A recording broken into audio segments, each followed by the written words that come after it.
Di channel YouTube Jago Pajak bersama gue Reza. Kali ini gue akan bahas tentang contoh soal dari rekonsiliasi fiskal. Ini adalah PT Citra Bayu Aji, guys. Nah, ini PWP-nya, alamatnya dan seterusnya. Ini bergerak di bidang perdagangan umum. Oke, sekarang kita akan coba di video pertama terkait dengan latihan ini. Gue akan coba kasih contoh bagaimana cara melakukan rekonsiliasi fiskal yang berkaitan dengan penghasilan. Oke, kita lihat di sini, guys. Nah, ini udah ada laporan keuangannya, guys, secara ini komersial ya. Ini komersial. Ya, komersial itu berarti menurut laporan keuangan perusahaan ya, sesuai dengan standar akuntansi keuangan.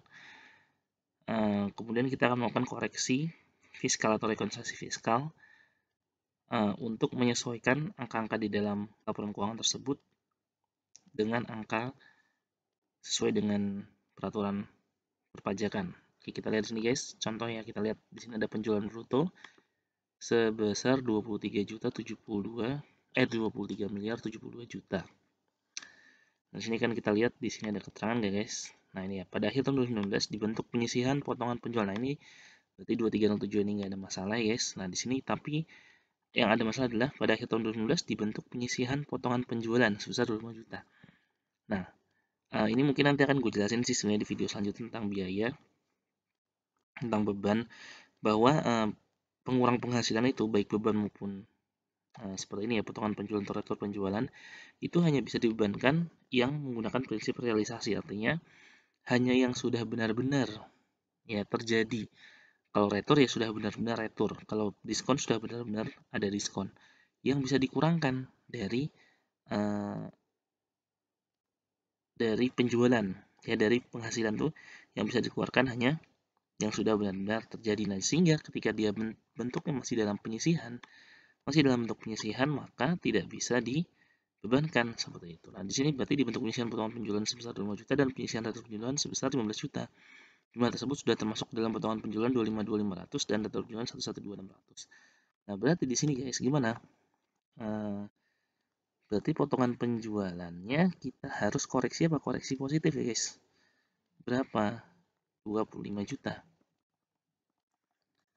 Nah, koreksi positif ya, karena kemarin sudah gue jelasin juga bahwa koreksi positif itu adalah koreksi fiskal atau rekonsiliasi fiskal positif adalah rekonsiliasi fiskal yang menyebabkan penghasilan itu bertambah atau menyebabkan pajaknya bertambah. Nah, ketika retur penjualannya kita di sini kita kurangin, ya, berarti kan sama kayak ada beban kita kurangin, gitu kan? Nah, ketika retur kita kurangin, maka itu akan menyebabkan penghasilan bertambah. Nah, sehingga pajaknya bertambah, maka kita masukkan dia sebagai rekonsiliasi positif, ya. Nah, sehingga fiskalnya berapa? Nah, 227.500. Gini ya. Kemudian retur penjualan di sini ada penyisihannya ada 15 juta. Kita tulis rekonsiliasi fiskal positif 15 juta. Sehingga fiskalnya adalah 97.600. Nah, saat ini penjualan bruto nggak ada masalah ya, guys. Langsung aja, sehingga penjualan itu adalah 22.746.900. HPP nanti dulu. Nah, sekarang kita masuk ke bagian penghasilan lain-lain nih, guys, yaitu di sini. Ya, jadi ada ini ya. Kita masuk ke penghasilan bunga deposito dulu. Neto setelah PPh 1.600. Nah, sebenarnya kalau mau kita tahu berapa penghasilan dia yang sebenarnya, nah untuk masukin ke SPT nanti ya, tapi itu nanti aja sih. Kalau di rekonsiliasi fiskal sih sebenarnya kalau dia langsung aja kita koreksi negatif. Kenapa koreksi negatif? Karena kan penghasilan bunga deposito itu adalah penghasilan yang bersifat final. Nah, sedangkan yang dimasukkan ke dalam SPT itu kan ya yang dihitung pajak di akhir tahun adalah yang penghasilan yang sifatnya non final. Nah, ini berarti langsung aja dikoreksi negatif ya. 9.600. Ya, kenapa koreksi negatif? Karena penghasilannya turun ya. Karena ada penghasilan bunga deposito kita kurangin berarti kan turun ya. Sehingga dikoreksinya negatif. Ya. Ini meskipun neto setelah pajak tapi nggak ada masalah, langsung kita negatifin aja guys ya. Masih negatif 9.600.000. Tapi nanti untuk keperluan pengisian SPT harus kita cari brutonya. Cara nyari brutonya gimana? Gampang ya, karena ini kan bunga deposito. Berarti kan 20% ya. Kalau 9.600.000 berarti itu kan 80%-nya berarti. Berarti 100 per 80 dikali 9.600.000 berarti 10 juta. Ya, 10 juta ya. Brutonya. Ya, tapi karena di dalam laporan keuangannya sudah ditulis 9.600.000, maka kita lakukan koreksi fiskal negatifnya juga 9.600.000 saja. Seperti ya guys. Kemudian dalam penghasilan jasa giro, neto setelah PPh 1.200.000 sama ya, 1.200.000 ini kita lakukan koreksi negatif. Jasa giro tuh bunga ya guys, sama kayak bunga. Dia final 20% juga. Kemudian ada penghasilan dividen. Nah, kita lihat dividennya guys di sini. Dividen, keterangan dividen mana ya? Nah ini ya. Nah ini. Dividen yang diterima berasal dari laba ditahan PT Aki-Aki dan kepemilikan saham perusahaan di PT Aki-Aki sebesar 30% dan telah disetor penuh. Nah, ketika dia berasal dari laba ditahan dan kepemilikan sahamnya adalah 30%, artinya dia lebih dari 25%, maka dividen dari PT Aki-Aki ini adalah menjadi bukan objek pajak. Ya berarti, jadi bukan objek pajak, berarti harus dikoreksi negatif juga guys. 36, 350 ribu. Ya. Kemudian laba penjualan saham neto setelah PPh. Nah, ini kita lihat ya laba penjualan sahamnya apa nih.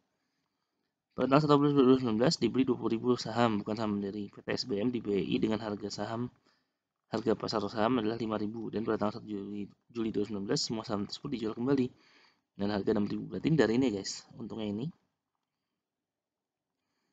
Ya. Dan sudah dipotong pajak ya. Pajaknya adalah berarti kan 0,1% dari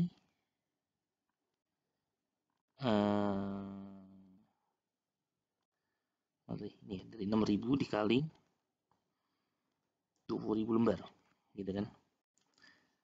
120.000. Nah, berarti tapi ini nah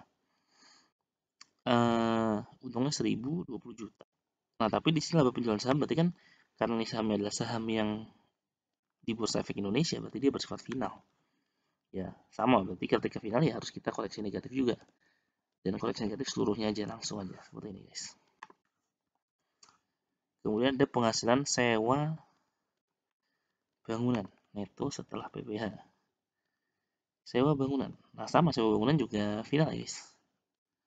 9 juta.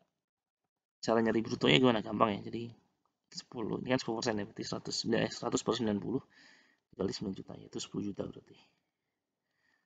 Nah, untuk rugi penjualan perabot kantor dan laba penjualan mesin kantor ini nggak usah kita kerjain dulu guys, karena ini berkaitan dengan penyusutan. Oke, jadi gitu dulu guys video yang bisa aku sampaikan berkaitan dengan rekonstruksi fiskal yang berkaitan dengan penghasilan atau pendapatan. Dan nanti kita coba di video selanjutnya membahas tentang beban. Oke, terima kasih atas perhatiannya. Semoga bermanfaat. Jangan lupa baca terus. Jangan lupa like, subscribe, dan komen channel YouTube gue. Bye-bye.